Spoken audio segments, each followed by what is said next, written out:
അഞ്ചൽ പെട്ടികൾ, അഞ്ചലോട്ടക്കാർ, അഞ്ചലാപ്പീസ് ഇവയെല്ലാം പഴമയുടെ മാത്രം ഓർമ്മകളായി അവശേഷിക്കുകയാണ്. തിരുവിതാംകൂർ രാജ്യത്ത് മാർത്താണ്ഡവർമ്മയുടെ കാലം മുതൽ വിവിധ ആവശ്യങ്ങൾക്കായി ഒരു സ്ഥലത്തു നിന്ന് മറ്റൊരിടത്തേക്ക് രേഖകൾ കൈമാറുന്നതിനും രഹസ്യമാർഗങ്ങളും പരിശീലനം നേടിയ ആളുകളുമുണ്ടായിരുന്നു. ഇവർക്ക് സ്ഥാനചിഹ്നമായി ശംഖുമുദ്രയും ശ്രീ പത്മനാഭൻ തുണയെന്നെഴുതിയ വെള്ളത്തകിടും നൽകിയിരുന്നു. സർക്കാർ സാധനങ്ങളും കൊട്ടാരം വക നീട്ടുകളും ഒരു സ്ഥലത്തു നിന്ന് വേറൊരു സ്ഥലത്തേക്ക് എത്തിക്കുവാൻ വിരുത്തി എന്നു പേരുള്ള ഒരു സംവിധാനമാണ് ഉപയോഗിച്ചിരുന്നത്. പിന്നീട് ജനങ്ങൾക്കും തപാൽ അയക്കാവുന്ന സംവിധാനവും നിലവിൽ വന്നു. അങ്ങനെയാണ് നാട്ടിൽ പലയിടങ്ങളിലും അഞ്ചൽ പെട്ടികൾ സ്ഥാപിക്കുന്നത്. ശംഖുമുദ്രയോട് കൂടിയ അഞ്ചൽ പെട്ടികൾ തിരുവിതാംകൂറിൽ എവിടെയും കാണാമായിരുന്നു. 1951 ഇന്ത്യൻ തപാൽ വകുപ്പ് ആരംഭിച്ചതോടെ അഞ്ചൽ പെട്ടികൾ പലതും കാണാമറയത്തുമായി. കേരളത്തിലെ പരമ്പരാഗതമായ തപാൽ സർവീസ് അഞ്ചലാപ്പീസ് എന്നാണ് അറിയപ്പെട്ടിരുന്നത്.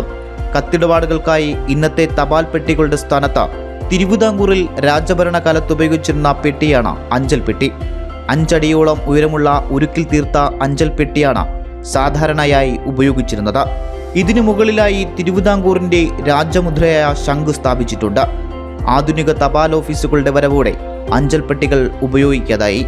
മിക്ക സ്ഥലങ്ങളിൽ നിന്നും ഇതെല്ലാം എടുത്തുമാറ്റുകയോ നശിച്ചു പോകുകയാണ് ചെയ്തിരുന്നത്. എന്നാൽ ചരിത്രമുറങ്ങുന്ന നെയ്യാറ്റിൻകരയിൽ തലയെടുപ്പോടെ ഇപ്പോഴും കാണാൻ സാധിക്കും. പഴയ അഞ്ചലാപ്പീസ് തപാൽ പെട്ടി ഇത് ഇന്നൊരു കൗതുക വസ്തുവായി നിലനിൽക്കുകയാണ്. അഞ്ചലാപ്പീസ് എന്ന് പേര് വരാനുള്ള കാരണത്തെ സംബന്ധിച്ചുള്ള വിശദീകരണത്തിൽ ഞാൻ കടക്കുന്നില്ല. പക്ഷേ തപാൽ പെട്ടി ഇന്ന് നമ്മുടെ പ്രദേശത്ത്, പ്രത്യേകിച്ചും ഏറ്റവും പ്രസിദ്ധമായ ഒരു സ്ഥലത്താണ് ആ പെട്ടി ഇരിക്കുന്നത്. വീരരാഘവൻ വെടിയേറ്റ് മരിച്ച ആ സ്ഥലത്താണ് നെയ്യാറ്റിൻകരയുടെ ഹൃദയഭാഗത്ത് ഇന്നൊരു വലിയ തപാൽ പെട്ടി അവിടെ സ്ഥിതി ചെയ്യപ്പെടുന്നു. ആ തപാൽ പെട്ടി കൃത്യമായി ആളുകൾ കത്തുകൾ പോസ്റ്റ് ചെയ്യുകയും അതുപോലെ തന്നെ എടുക്കുകയും ചെയ്യുന്ന ഒരു പെട്ടിയായിരുന്നു. വളരെ വിരളമായി മാത്രമേ കേരളത്തിൽ ഇത്തരം തപാൽ പെട്ടികളെ കാണാൻ കഴിയൂ. നമ്മുടെ വളർന്നു വരുന്ന കുട്ടികൾക്ക് ഇതൊരു കൗതുക വസ്തുവായി ഇന്ന് നിലനിൽക്കുകയാണ്.